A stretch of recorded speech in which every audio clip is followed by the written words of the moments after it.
feel that my friend would think enough of me to want to nominate me, that was very humbling and very flattering. But it was like, I don't take myself seriously, and it's like, seriously? When my girlfriend called and said she needed a picture because she had submitted me for your contest, I thought, oh, Kathy, what did you do? There's so many more deserving, beautiful women, oh man. And so when she said, I need a picture. And so that's why I sent her my clown picture. So I go, well, I can be beautiful as a clown, you know. And then I really didn't think anything more of it until I found out I was one of the 3 finalists. And then I thought, oh my gosh. And so I really started thinking more about it. And I'm thinking, you know what, in a small little way, if this helps promote the art of clowning and what clowning's about and how, you know, that, you know, I was so complimented that the whole committee took clowning seriously as an art form, and that, you know, that I was respected as an individual with this, you know, and not just some goofball. And so I thought, you know what, this is really cool. That is my son Kidder, and his real name's Kenny, and he's the one that had brain cancer. And he clowns with me when he can. Oh, and, I didn't know that. Yeah, he's special needs. The radiation that treated the cancer caused brain damage. But he's just, so he functions about, you know, like a 10-year-old, and he's just a wonderful clown. And so most, you know, functions that his schedule, he's involved in Special Olympics, and he's real busy. So when his schedule permits, then he clowns with me. My time here on Earth, you know, I was supposed to be here to help with my son and his kids. You know, he lost his wife, she died last year. And so my husband and I helped, you know, my son and take care of his kids, and we still, they lived with us a little over a year, and then now he is trying it as a single father, but we still take the kids as often as we can. Oh, you know, no matter how bad a person has it, somebody has it worse. And no matter whatever I think of all the bad things that have happened in our life, you know, good things have come out of it. And, you know, when I would never wish cancer on anyone. I mean, that is a horrible thing to have to go through.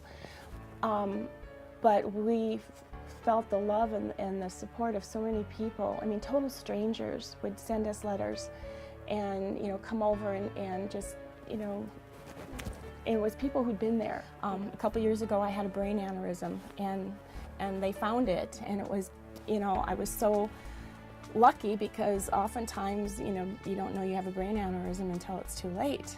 But I had a twitch in this eye, and it was kind of intense, and so I mentioned it to the doctor, and they did an MRI, and they found it.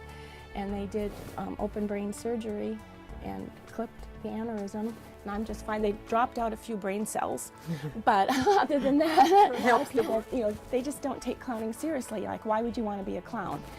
But, you know, it's to spread laughter and cheer and make people happy. One smile. Nobody wears rainbow wigs, you know, only scary clowns.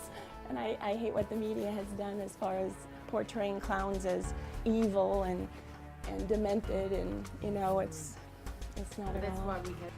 I've always been a goofball. You know, my youngest brother and I, we try to one-up each other all the time, and just always silly. And hey, you want me to play a little tune? Oh, I lost my harmonica. We're supposed to play a little tune now. I never thought about being a clown. You know, this is what I want to be. I worked in an office for 25 years. I was a secretary and an executive assistant, and never, you know, ever thought that this is something I'd ever want to be. And it just kind of happened, you know.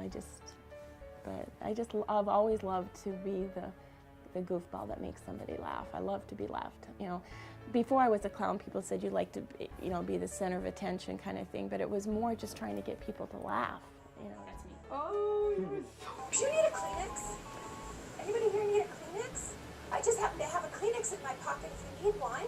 Here's a Kleenex. Just let me clean it a little better. A Kleenex. What do you want people to learn from your inner beauty? That just be yourself, and just, you know, what you do can affect other people in so many different ways. When I was just a little girl, somebody told me, the grocery man in our little town, I grew up in Hickson, and he said, you have a pretty smile.